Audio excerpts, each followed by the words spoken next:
Hello, इस video में हम जानेंगे कि आखिरकार सिस्टम क्या होता है, जिस सिस्टम पे हमें ट्रस्ट रखना पड़ेगा। सिस्टम होता क्या है? इस सिस्टम को हम बोलते हैं द सिस्टम। कंपनी चलती कैसे, सेल्स की स्ट्रेटजी क्या होती है, सेल्स की मास्टरी क्या होती है। सेल्स का एक ही रूल होता है, अगर आपने सिस्टम को फॉलो किया तो सिस्टम आपको 100% रिजल्ट देगा। सिस्टम पे ट्रस्ट रख के काम किया तो आपको 100% रिजल्ट मिलेगा। वहीं पे अगर आप अपने ऊपर सोचते हैं कि आप खुद रिजल्ट निकालते हैं, आप ये सोचते हैं कि जो भी काम करता हूं मैं ही करता हूं, देन वहां पे आपका लॉस है। बिकॉज ये आप नहीं सोचते, आपका ईगो सोचता है, ये आपका ओवर एटीट्यूड सोचता है। लेकिन अगर आप किसी भी चीज को ट्रस्ट के साथ काम करते हो, किसी भी काम को करने के लिए आपको एक सिस्टम चाहिए होता है, उस सिस्टम पे ट्रस्ट रख के काम करते हो तो आपको रिजल्ट ऑटोमेटिकली मिलता है। जैसे मैं अगर बोलूं कि मैं मान लीजिए भगवान को मानता हूं, तो भगवान को मानने के लिए अगर मैं सोचूं कि सारे काम मैं करता हूं, तो वह हो सकता है कि वहां पे मेरे जो काम है मैं काम में असफल रहूं।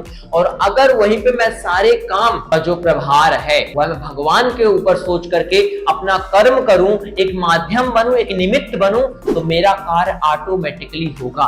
सेम सिस्टम सेल्स का होता है। अगर सेल्स आप कर रहे हैं तो आपको सिस्टम पे ट्रस्ट रखना पड़ेगा, सिस्टम पे बिलीव रखना पड़ेगा। आपको अपनी स्किल्स, अपनी क्वालिटी तो है, अच्छी चीज आपने लर्न किया है, एक्सपीरियंस लिया है, या प्रोफेसर है, जो भी है अच्छी बात है। लेकिन अगर आपको कोई सिस्टम दिया गया है, आपको कोई एक्सेस दिया गया है, तो उसकी आपको रिस्पेक्ट करनी है, उसकी आपको वैल्यू करनी है और उसके मुताबिक काम करना है। क्योंकि अगर हम अपने मुताबिक काम करते हैं उसका मतलब होता है बेलगाम। जिसमें कोई लगाम नहीं होती, उसकी कोई दिशा नहीं होती, कोई निर्धारित दिशा नहीं होती, जिसे हम बोलते हैं मैनेजमेंट का ना होना, जिसे हम बोलते हैं डिसिप्लिन की कमी। डिसिप्लिन एंड मैनेजमेंट से ही मिलकर के बनता है सिस्टम, और इस सिस्टम को जब हम फॉलो करेंगे काम ऑटोमेटिक होगा। सिस्टम का पहला रूल बोलता है कस्टमर को पिच करते समय आप 5 स्टेप फॉलो कीजिए। लोगों से बात करने के 5 नियम जो बताए गए उनको फॉलो कीजिए। उसके बाद आता है 8 स्टेप टू सक्सेस। सफल होने के लिए जो 8 नियम आपको बताए जा रहे हैं उनको फॉलो कीजिए कस्टमर को पिच करते समय। देन उसके बाद आता है 4 फैक्टर्स ऑफ मर्चेंडाइजिंग। मर्चेंडाइज कैसे करना है,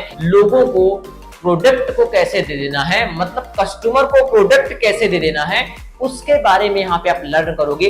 4 फैक्टर्स ऑफ मर्चेंडाइजिंग। पहला पॉइंट है इंडिफरेंट एटीट्यूड, अलग सोच। क्या आप अलग सोचते हो? क्या आप एक नौकर की तरह सोचते हो? क्या आप एक एम्प्लॉय बन के सोचते हो? क्या आप एक टीम बन के सोचते हो? टीम मतलब होता है एक नींव, एक ऐसी मजबूत नींव जो अपनी कंपनी को आगे बढ़ाने के लिए काम करती है, और जब उसकी कंपनी आगे बढ़ती है तो टीम को साथ में लेके जाती है और टीम को सारे मुकाम हासिल करवाती है जो उसकी टीम चाहती है, जो उस टीम के सपने होते हैं। जी हाँ, तो इंडिफरेंट एटीट्यूड, सबसे पहले आपको अपनी सोच को सबसे अलग बनाना पड़ेगा, अनकॉमन बनाना पड़ेगा। नौकरों की सोच मत बनाओ कि मैंने काम किया, कंपनी को प्रॉफिट हो या ना हो, सैलरी मिलनी चाहिए। मैंने काम किया, दूसरों को प्रॉफिट हो या ना हो, जब सामने वाले को हम कुछ दे नहीं पाए तो सामने वाला हमें कहां से दे पाएगा। हमें डेडिकेट करना पड़ेगा कि हम बेस्ट परफॉर्म करें, तो हमें ऑटोमेटिकली हमारा कर्म का जो फल होता है ऑटोमेटिकली मिलेगा। आप कर्म तो कर रहे हो, लेकिन एक ऐसा कर्म कर रहे हो जिसका कोई रिजल्ट नहीं है। वास्तविकता में उस रिजल्ट का कोई महत्व नहीं होता, उन शब्दों का कोई महत्व नहीं होता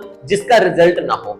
अगर एक स्कूल में पढ़ने वाला विद्यार्थी दिन रात मेहनत कर रहा है, दिन रात मेहनत करने के बावजूद परीक्षा में वह फेल हो जाता है, तो फेल होने के बाद ये लोग नहीं देखेंगे कि उसने कितनी मेहनत की, उसने कितनी दिन रात मेहनत की। लोग तो सिर्फ रिजल्ट देखेंगे और लोग उसे बोलेंगे कि आपने कोई मेहनत नहीं की। इसीलिए बिलीव और डिपेंड करता आपका परफॉर्मेंस आपके रिजल्ट पे, और रिजल्ट पाने के लिए सबसे पहले डिपेंड है कि आपकी सोच सबसे अलग होनी चाहिए। Acting the opposite of a salesman, not caring about the sale. आपको जो भी सेल करना है उसमें आपको सेल्समैन के विपरीत काम करना है। सेल्समैन क्या करता है? मक्खन लगाता है, लोगों को पीछे पड़ा रहता है, अपनी जो कहानियां होती हैं, जो अपने दुख होता है वो सुनाता है, उसके बावजूद दया खा के वो दया दिलाता है कस्टमर को अपने ऊपर, और कस्टमर दया खा के प्रोडक्ट खरीद लेता है, वो होता है salesman. But you are not a salesman, we are not a salesman, we are a merchandiser. मतलब हम अपनी क्वालिटी को सेल करते हैं, अपनी वैल्यू को सेल करते हैं, प्रोडक्ट ऑटोमेटिकली सेल होता है। तो हमारी जो सोच होती है सबसे अलग होती है। हम सेल्समैन के विपरीत काम करते हैं, अपोजिट काम करते हैं, and not caring about the sale. और मुझे अपने टारगेट, अपने सेल से संबंधित किसी भी तरह का तनाव नहीं लेना है। होगा कि नहीं होगा, मेरा कर्म है मुझे कर्म करना। मुझे कस्टमर का जो मैंने टारगेट बनाया कि मुझे इतने कस्टमर को पर डे कॉल करना है, इतने कस्टमर को पर डे मुझे प्रेजेंटेशन देना है, और इतने कस्टमर को मुझे पर डे रिजल्ट निकालना है। मेरा कर्म ये है ना कि मेरा कर्म ये है कि ये सोचना कि होगा कि नहीं होगा। ये सोच के मैं बैठा रहूंगा तो सफलता आपको कुछ नहीं मिलेगी, फ्लॉप हो जाओगे और 4 जगह जाओगे, वहां से ही फ्लॉप हो जाओगे, सफलता नहीं मिल पाएगी, जीवन कब गुजर जाएगा पता नहीं चलेगा। सेकंड पॉइंट आता है फियर ऑफ लॉस, होने का भय। You decide the outcome of the sale, take merchandiser from customer hand. अगर आप यह सुनिश्चित कर लेते हो कि आपको इस कस्टमर को यह प्रोडक्ट दे देना, यह कस्टमर इंटरेस्टेड है, वास्तविकता में यह कस्टमर इंप्रेस हो चुका है, तो आपको उसे वहां से पैसा तुरंत निकलवाना है, तुरंत क्लोज करना है, वहां पे आपको जल्दबाजी करना है, फियर ऑफ लॉस देना है, खोने का भय देना है। अगर आपने अभी नहीं लिया तो अभी कुछ समय में इसका ऑफर प्राइस जो है हाईएस्ट पहुंच जाएगा, जिसकी वैल्यू आपको एक्स्ट्रा पैसा देना हो सकता है। मार्केट में वैल्यू इसकी इतनी है लेकिन यहाँ पे इतना मिल रहा है, आप कोई ना कोई ऑफर बना के उसको खोने का भय दो। जब तक उसके अंदर डर नहीं लगेगा ये मैंने अभी नहीं लिया तो उसका रेट हाई हो जाएगा, अभी सस्ते मिल रहा है इससे अच्छा पहले ले लेता हूं और कमाई भी चालू हो जाएगी पहले दिन से। कमाई करने के साथ पैसा भी कमाई लूंगा, लर्न भी कर लूंगा, इंटर्नशिप का सर्टिफिकेट भी मिल जाएगा और नेशनल गवर्नमेंट लेवल का एक पार्टनरशिप का सर्टिफिकेट भी मिल जाएगा, कई सारी अवेलेबिलिटी मिल जाएंगे प्रोजेक्ट 3.0 के पार्टनरशिप के माध्यम से। इसीलिए तुरंत आप उसको खोने का भय दीजिए। खोने का भय ऐसा होना चाहिए कि उसके दिल को छू जाए और पैसा निकाल करके तुरंत वह आपके फोन पे में या आपकी लिंक में तुरंत पे करे और पे करके उसका यूजर आईडी पासवर्ड तुरंत उसके ईमेल आईडी पे ऑटोमेटिक डिलीवर हो जाएगा। ये आपको मर्चेंडाइजर का जो पॉइंट बोलता है ये यूज करना है आपको अपने पिचिंग में। जब आप प्रेजेंटेशन दे रहे हो तो जब आपको यूज करना है, कस्टमर को आपको फील हो, कस्टमर इंटरेस्टेड हो चुका, कस्टमर को लगता है, कस्टमर को वास्तविकता मैंने उसका फ्यूचर दिखाया है, कस्टमर को वास्तविकता मैंने बिग पिक्चर दिखाई है और काम करने के लिए रेडी है और वास्तविकता में भविष्य को टेक्नोलॉजी के साथ आगे बढ़ने के लिए सीरियस है, तो वह आपके साथ काम करेगा। बस आपको डेडिकेट और सीरियस होना पड़ेगा उस पिचिंग को करते समय, उस प्रेजेंटेशन को करते समय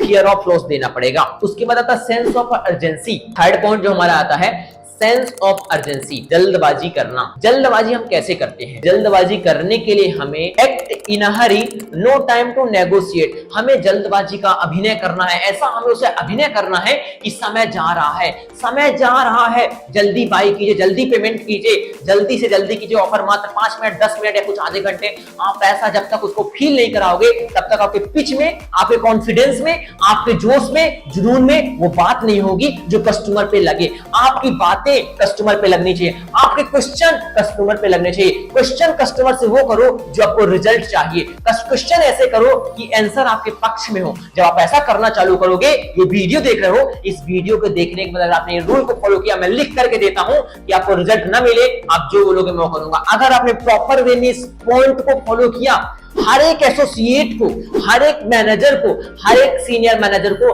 100% रिजल्ट मिलने वाला है। 100% किसी भी प्रकार से आपका लॉस नहीं होने वाला, आपको रिजल्ट मिलेगा। और गोल बना लीजिए कि मुझे पर डे कम से कम 20 कस्टमर को इंडिविजुअल तरीके से जूम मीटिंग में या गूगल मीट में मुझे प्रेजेंटेशन दिखानी है। प्रेजेंटेशन दिखाना ही दिखाना है, कुछ भी हो जाए, सुबह से लेकर शाम तक मुझे 20 कस्टमर का टारगेट कंप्लीट करना है। कॉल में मैंने बात किया, कैसे बात करना है, कैसे प्रेजेंटेशन में लाना है, वो प्रैक्टिकल आपको नेक्स्ट वीडियो में बताया जाएगा। इसके बाद आता है चौथा पॉइंट, ग्रीड फैक्टर, लालच कारक। Everybody is picking them up, you know the person next door he just bought for. प्रत्येक व्यक्ति को यह प्रोडक्ट दिया जा रहा है, प्रत्येक व्यक्ति इस प्रोजेक्ट 3.0 का या इस प्रोडक्ट का पार्टनर बन रहा है।